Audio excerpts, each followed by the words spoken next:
तो थोड़ा सा आगे चलते हैं।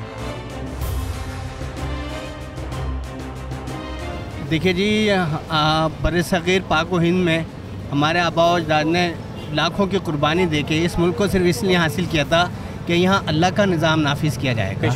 लेकिन हम इंतहाई शर्मिंदा हैं कि हम इतने अरसे में बिना वही लोग हम पर हुकूमत कर रहे हैं जिससे हमने ये मुल्क आज़ाद कराया था। अच्छा, आज भी वही अंग्रेज़ और वही कुफ़ार हमारे वही डिक्टेशन देते हैं हमारे वज़ीर आज़म को और हमारे सदर को। हम चाहते हैं इस दफ़ा कुछ भी हो जाए, जानों की कुर्बानी दी जाए, लेकिन इस मुल्क में निज़ाम मुस्तफ़ा लेकर आया जाए और उन लोगों को चुना जाए जो दीन को समझते हैं, उन लोगों को नहीं जो यहाँ से पेट भर भर के और फिर वापस गैर मुल्कों में उन्हीं आंखों के पास चले जाते हैं जिन आंखों से हमने मुल्क आज़ाद कराया। तो फिर 8 तारीख को हम तराजू को वोट देंगे, जमात इस्लामी को देंगे, हम तराजू को वोट देंगे, इंसाफ को वोट देंगे। और मेरी जो सुन रहे हैं उनसे अपील है कि खुदारा गद्दारों को, दुश्मनों को और दीन के दुश्मनों को पहचाने। आज आप फ़लस्तीन में देखें कि वो अपने एक एक चप्पे की ज़मीन की हिफाजत के लिए, अल्लाह के निज़ाम की सरबुलंदी के लिए, सरज़मीन फ़लस्तीन की अज़मत के लिए, बैतुल मुक़द्दस में की हुर्मत के लिए अपने बच्चों को कुर्बान कर रहे हैं। मैंने देखा टीवी पे, मैंने खुद देखा कि एक दादा के सामने उसकी बच्चों की पोतों पोतियों की लाशें पड़ी हैं और वो उनसे कहता है कि जब तुम ऊपर जाओ ना तो मोहम्मद से कहना कि तुम्हारी उम्मत ने हमारी मदद नहीं की, हमारी नुसरत नहीं की। इसलिए आप इस दफ़ा कोशिश करें कि पाकिस्तान में जिस तरह फ़लस्तीन में आप देख रहे हैं कि सब कुछ कुर्बान करके वो दीन की अज़मत के लिए खड़े, और बाखुदा उन्होंने दीन की अज़मत को साबित किया है।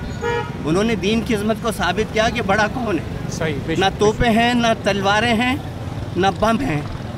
बड़ा वो है जो अल्लाह को बड़ा बात, जो बड़ा वो है वो एक सजदा जिसे तू गिरा समझता है, वो एक सजदा जिसे तू गिरा समझता है, 1000 सजदों से देता है आदमी को निशान।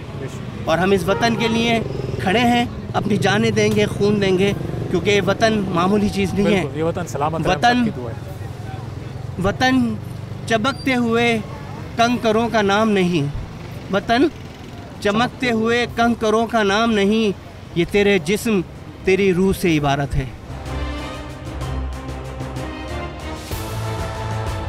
8 तारीख को किसको वोट देंगे? MQM। और इसकी वजह? बस पार्टी MQM ही है कराची में, और कोई पार्टी काबिल है नहीं। PTI की पिछली बार PTI जीती है, असलम खान साहब जीते। बिल्कुल जीते थे, लेकिन MQM का वोट जो है। अच्छा, वोट MQM का ही। Vote MQM। इलेक्शन में सबकी अपनी अपनी चॉइस होती है, आप किसको वोट देंगे 8 तारीख को? क्या फ़ायदा देने का भाई? नहीं देंगे तो ज़्यादा नुकसान है, किसी को तो दें जो बेहतर है। सीधी सी बात, हमने तो हमेशा MQM को ही दिया भाई। अच्छा, इस बार भी? वैसे तो इरादा नहीं है देने का। अच्छा, इरादा नहीं है, MQM से मायूस हो गए? तो काम तो कोई भी नहीं कर रहा है। ठीक है, चलें। उर्दू बोलते तो उसी पे तवज्जो देते थे, अब उससे भी कोई रिजल्ट तो नहीं निकल रहा है। लेकिन ऐसा जमात काम कर रही है, अब सोच रहे हैं उसके बारे में कि अब वहीं दे दें हम। बताएं 8 तारीख को किसको वोट देंगे? बस जो हमारे मुल्क के लिए अच्छा हो, पाकिस्तान के लिए अच्छा, वो हमारे लिए काबिल एहतराम होगा। और आपको पता है हालात कैसे मुल्क के, गराई की खैर होती है यहाँ पे, कोई सुनने वाला नहीं है, कहने वाला नहीं है, बस जिसका जो दिल जा रहा है वो हो रहा है यहाँ पे। हसन खान साहब पाकिस्तान पीपल्स पार्टी के कैंडिडेट हैं। हसन साहब ज़रा ये पम्फलेट इनको दें, हमारी फील्ड से इनका ताल्लुक है, ताकि मुझे वोट दें, मैं आपका काम करूँगा। मैं इसी इलाके का रहायशी हूँ, इसी इलाके के लोगों का मसले समझता हूँ, आप मुझे प्लीज़ वोट दें इंशाल्लाह। चलें ज़रा, ट्रैफिक यहाँ पर जाम हो गया और थोड़ा सा आगे चलते हैं ताकि ट्रैफिक की रवानी।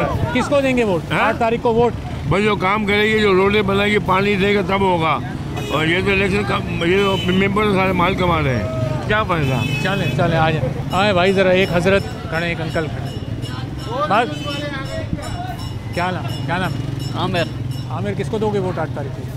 वोट यार किसी को NIC नहीं बना है मेरा। NIC नहीं बना, इतने छोटे छोटे लोग भी हैं यहाँ पर। सब्सक्राइब करें और बेल दबाएं ताकि कोई खबर रह न जाए।